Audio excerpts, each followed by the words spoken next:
Okay, we remove the clutch cable.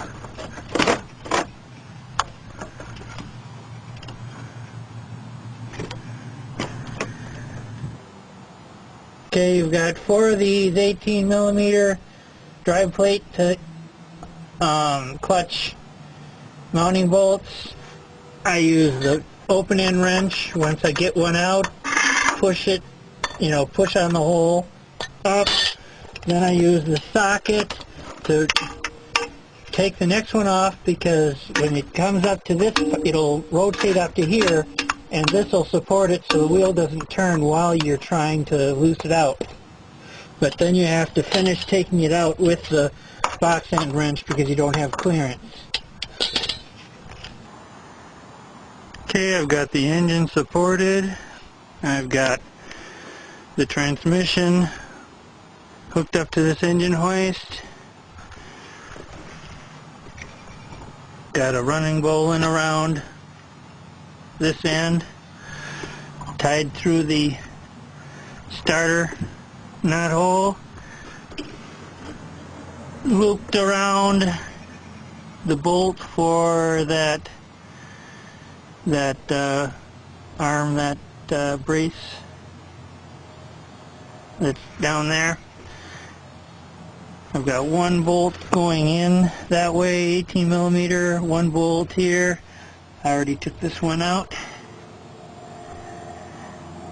So then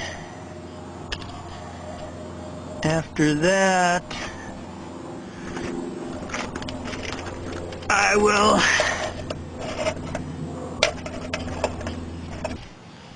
okay, so here's where I've got that lateral brace bolt for that end, and this last 18 underneath. Okay, I took off that last bolt that I had left after I'd taken that behind one underneath. So now it's free floating on that end. I just popped off this plastic cap with the screwdriver, revealing an 18mm. We'll loosen that up, and that'll get this end loose, and this end secured by that rope. Now, with running through this bolt hole for the starter, I ran into, oh no, the bolt hole goes through this dust cover too. So I had to cut it off as I was lowering the tranny when I noticed it. So now I'm just having a thin amount going through there, so it'll go between it, and I'll just untie it, slide it as soon as I get the tranny started on the 2 starting sleeves or whatever there, and get a couple bolts in. Then I'll pull it out. So now it's time to bring it back. So after I got the last of the bolts out, I lowered the engine a little bit with the jack, and then I lowered the hoist to bring the tranny down, and I just kind of wiggled it and slid her down onto this board, and then slid the board out from underneath it. So you just slide the clutch out, and then you can slide this out.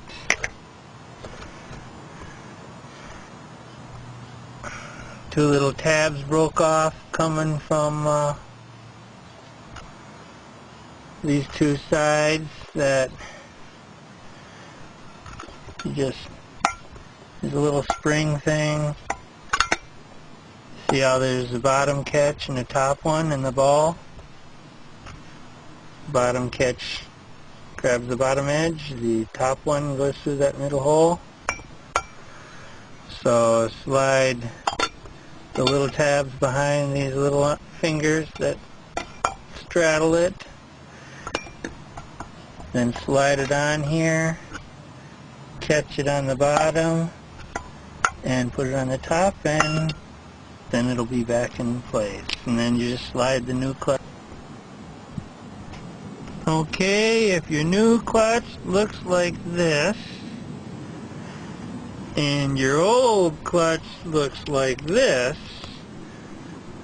then go over to that drive gear and pull this out before you try installing the new clutch, because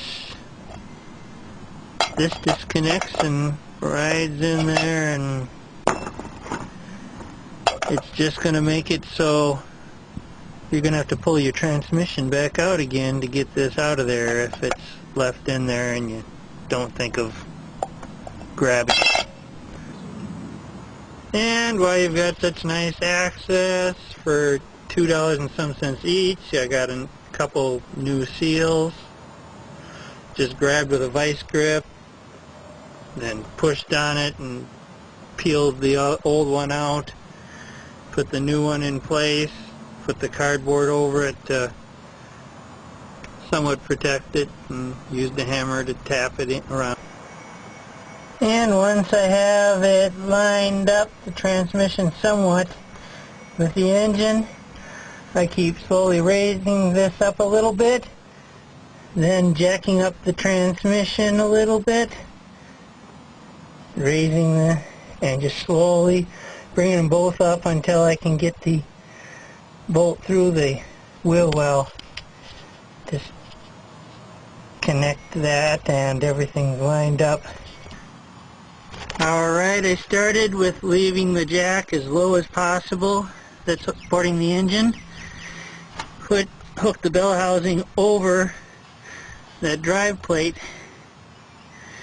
and then jacked it up with the hoist, and brought the engine up also. As it came up and it came in contact, with here I had to use some pry bars to wiggle and coax and wiggle and coax some more until I got it back up in there where I could see the hole in this through the wheel well. Then I got the bolt in there as far as I could, then kept wiggling until I got it to reach there and straight, and cranked her in. I'll torque it after I get the other end started. But now I just gotta get this lined up with those pins and the other holes, and look at putting those bolts from the drive plate to the clutch. Alright, I got the lower one started first, wiggling things around after I got this end in. Then I was able to get this bolt started, and as soon as I got this somewhat tight, this one seated nicely, so I was able to bring this one in then. You definitely don't want to cross the threads on these things, so only have them go in as they'll easily start, and then you can use a wrench. Now they're supposed to be 70 pounds torque. Then we've got the bolts for the clutch plate, and those are 65 pounds. Supposed to do it in a crisscross pattern until you bring it up to 65 pounds. So it's sort of like a car tire. You can't just tighten it and work your way around like you did taking it off. And then the starter bolts will be 40 pounds of torque.